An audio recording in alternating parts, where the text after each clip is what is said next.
In my town, we respected Mr. Richard Dube. He was rich, filthy rich. His mansion stood like a palace on the hill.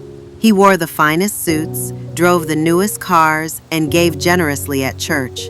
People said he was blessed. But no one knew what really fed his fortune. Not even his only son, Jason. Jason was just 27, and already he'd buried 3 girlfriends. Yes, 3. Each one young, beautiful, and each one died suddenly, within a year of dating him. People whispered, called him cursed, but Jason, he didn't believe in curses. He believed in love, that maybe next time would be different. But you see, behind the silence of that mansion, in a hidden chamber below the house, lived something ancient, something evil, a snake. Not just any snake. This one was sacred, bound by blood. Richard Dube's wealth came from it. Every luxury, every deal, every cent. It was paid for with 1 soul every year. And those souls, they came from Jason's girlfriends. The snake fed on them, while Jason was left with grief and questions. But then came Grace. Her name says it all. Grace Walters. She wasn't like the other girls. She didn't care about Jason's money. In fact, the first time he offered her anything, she said, "I don't sing for people. I sing for God." Jason had never met anyone like her. She was beautiful, yes, but her spirit, pure fire. She came from a family that worshipped like there was lightning in their blood. Morning prayers, midnight worship. They didn't just pray, they warred. Jason fell hard. For the first time, he smiled again. He prayed with her, even if he didn't understand it all. He sat through Sunday services and slept on the couch in her parents' home. He was falling, not just for her, but for peace. But the snake was starving. Down in that dark chamber, it hissed louder than ever. It demanded its annual offering. Richard begged it to wait. "She's different," he said. "She prays too much." But the snake didn't care. It was hungry. And Grace was next.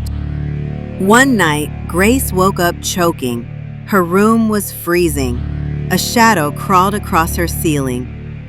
And there it was, in human form, the snake, disguised as a beautiful woman, floating above her. It smiled, but Grace didn't flinch. She opened her Bible and began to sing. Worship poured out of her mouth like fire. The walls shook. The darkness screamed. And just like that, the serpent vanished. That night, Grace told Jason everything. She said, "This thing is tied to you. It's feeding off your life. And your father, he knows." Jason didn't believe her until she laid her hand on him and prayed. And in that moment, he saw it all. Visions, screams, his past girlfriends, the snake, his father kneeling before it.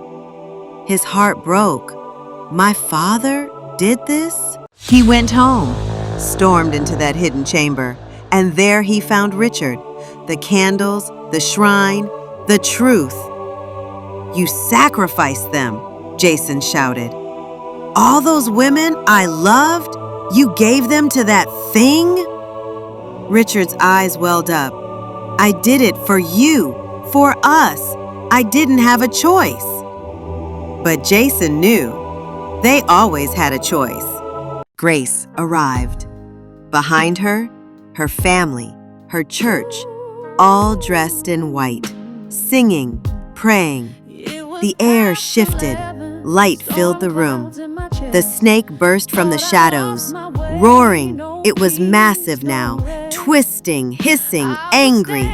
But Grace, she didn't move. She raised her voice. "Every knee shall bow, every tongue confess. You have no place here." The room shook.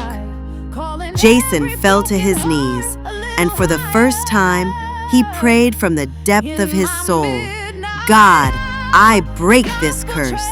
I reject every covenant not from you." The snake screamed, smoke burst into the air, and just like that, it turned to ash. Richard collapsed, crying. The curse was broken, and so was the silence. Jason sold the mansion, the cars, the business. He and Grace started a children's home, a healing center, a legacy of light. They said Jason was cursed, but the truth is, he was chosen.